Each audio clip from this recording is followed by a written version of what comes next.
What is going on, everyone? My name is Peter and we're back again for another daily video. Today I wanted to talk about the question of, does fat make you fat?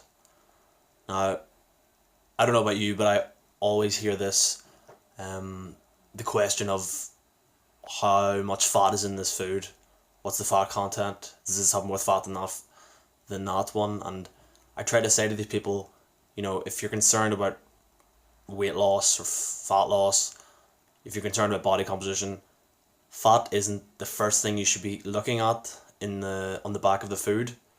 It's calories you should be concerned about, not fat. Okay? So it all comes down to calories at the end of the day. Fat is just one of three macronutrients: fat, proteins, and carbohydrates, okay?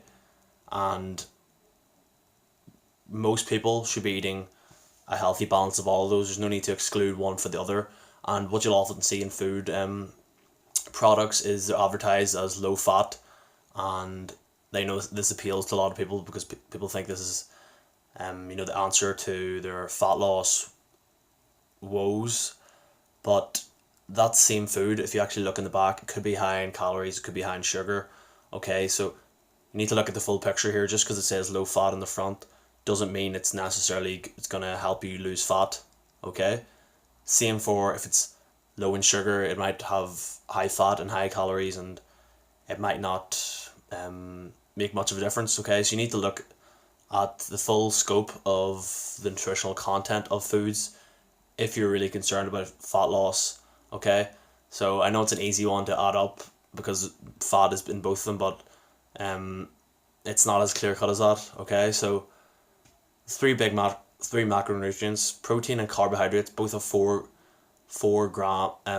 calories per gram. Fat has 9 calories per gram. So on the paper you would say, okay, so for each gram of macronutrient, fat has double the amount of calories. So in a sense, yes, fat is more calorically dense, okay, than carbohydrates and protein. But that's not the full picture because, look at the foods. It all depends on the food you're going to be eating, okay? So eggs are high in fat, but you may not overeat in eggs, okay? Avocados are high in fat, you may not overeat in avocados. So just because it's 9 calories per gram doesn't mean you should avoid it at all costs, because there is a certain amount of essential fats you do need in your diet to function properly. Okay, so really what you should be concerned about is eating whole foods. So from carbohydrates, that's rice and potatoes. From protein, that's lean meats. And from fats, that's eggs and maybe some yogurt or other steaks or other kinds of fats. Okay, so if you stick to whole foods, you can eat a healthy, balanced diet consisting of carbohydrates, proteins, and fats. There's no need to eliminate carbs. There's no need to eliminate fats. Fats do not make you fat. Okay, eating too many calories makes you fat, and calories are made up of protein, carbs, and fat. So you could overeat in any of them and get fat, but it's really hard to overeat and be in a calorie surplus if you're sticking to whole food, single ingredient foods.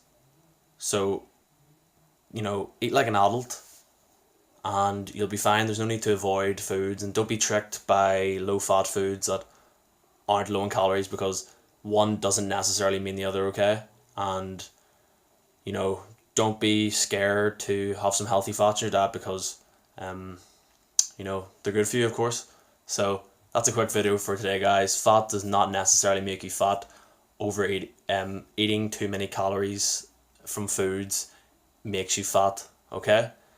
And over the long term, that is, one day isn't going to hurt you or anything, but this is, weeks and months or whatever, weekend. But yeah, don't be scared of fat. You can eat all foods if you want.